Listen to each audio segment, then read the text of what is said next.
Mike, so far we've learned this about the Eagles. They've been able to put up points. They could be 2-0 right now. Mm-hmm. The offense looks good, but they're giving up a lot of points as well, 50-plus points, and they've scored 60-plus points. What have you learned so far after 2 weeks of watching the Philadelphia Eagles? Well, I mean, I don't think it's a surprise. I think we sat here and said the personnel doesn't match with the scheme right now on defense, and they're probably going to struggle on defense. The only thing I would take away from Sunday's loss to San Diego is why in the world didn't Chip Kelly work the clock a little more, so he didn't give Phillip Rivers, who is standing at the line of scrimmage and calling the play all day and picking the Eagles apart. You're going to give him a minute 45, a minute 50, whatever it was. I was really surprised. I thought Chip Kelly really screwed that up. And here's the thing: if you're in the red zone.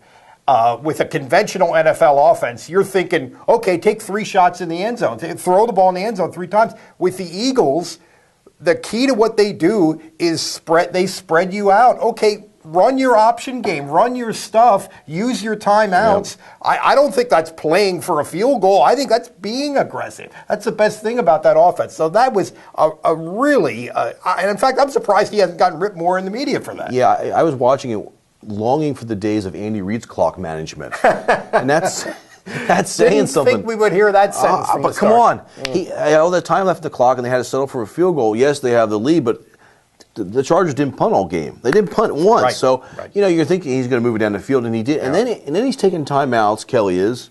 When they're trying to set up the kick. And I'm going, what are you doing here? It was just odd. It was odd. That was odd. The defense looked so good against the Redskins. Came back to earth and we're exposed here a little bit now. And I think part of that was probably the Redskins. I think so, too. A lot of it was the Redskins. I think so. Yeah. If they could have won this game, the Giants are 0-2 right now. The Redskins are 0-2 right now.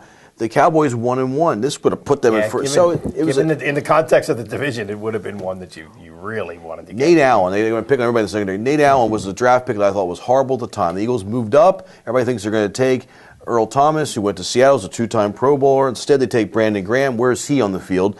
And they draft Nate Allen. They're outsmarting themselves. Well, this guy is not playing well, and they keep putting him out there. Go with the rookie Earl Wolf, but make some changes.